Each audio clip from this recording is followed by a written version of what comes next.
Minnesota Viking male cheerleaders. I don't understand why.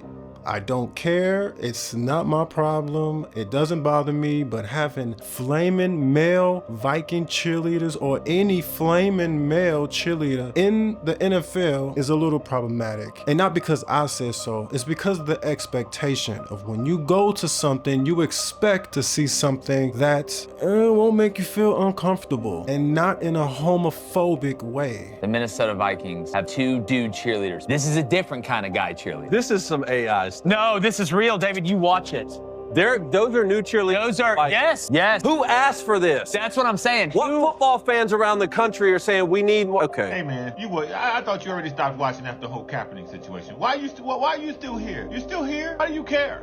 The Vikings have a male cheerleader. If you're not a fan of the Vikings and they have a male cheerleader, this is all the more reason to root against them. I don't understand how most of you football fans operate, and I don't try to pretend to. If you're one of the people swearing off football because it's so woke, because one team has a male cheerleader, bro, don't let the doorknob hit you with a lower show split you. For a male, in other words, in the name of inclusive. But if we're gonna do this, we gotta go all in. We gotta commit. It's only fair that if the head cheerleader is now being replaced by a man, that they replace the quarterback with a female. Anything less is pure hypocrisy on inclusivity. Where do you get off letting male cheerleaders be in our league? We've had male cheerleaders since 2018. Why is this just now an issue? Because I'm just now finding out about it, and I'm pissed off now. Yeah, me too. Travis, be progressive. Oh, yeah, right, babe. I mean, I like watching gay guys dance in skirts. Me too. I personally do not have a problem with this, but at the same time, I kind of do. Because your target audience is specifically male. And I understand the demographic of the LGBT community is on the rise, but I'm not sure how much they're pacifying football. So it's okay. I really don't mind.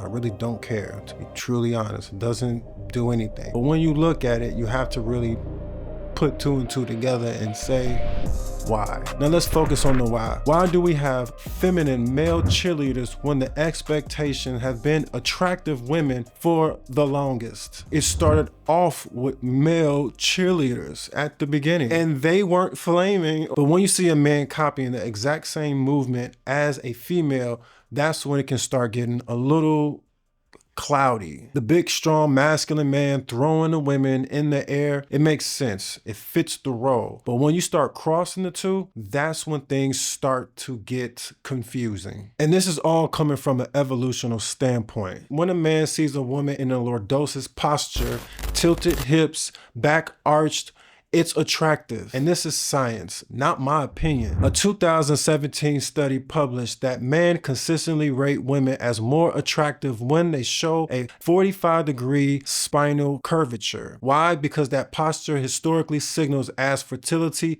and health. It's biology, not homophobia. But if your predominant audience is male and you see a male in that same posture, it doesn't land the same. It looks feminine or just uncomfortable. It doesn't matter what any man does it. That's not homophobia. That's just, I don't want to see that. Cheerleading, like it or not, has always been tied to sexual attention. Most men see a cheerleader and think attractive. Sex sells. When you see a big burly male cheerleader, you might think strong, you might think masculine, lucky, even brave to break through the stigma. The big, strong, masculine guys, even they might be sus, but they're throwing women in the air, so it makes sense. And even if they are, they're not flamboyant. But when you see a man copying the exact same movement or the feminine, flamboyant movements, especially that lordosis posture, logic starts to break down because we act.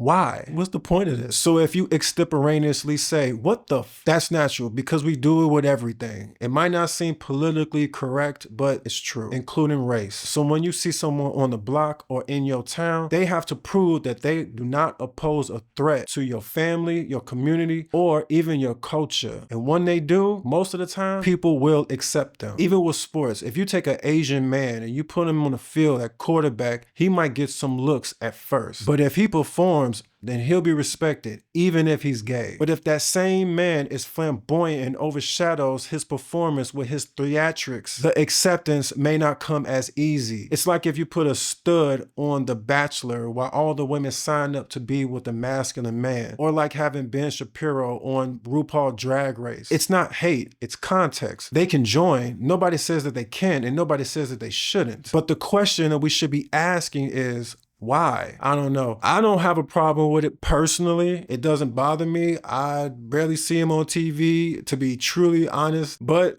I'm telling you, I don't want to see it. And that's just what it is. I don't want it in my face. It's the same thing as a gay man, as a real gay man, not these closet gay men. As a real gay man wouldn't want some woman twerking in his face.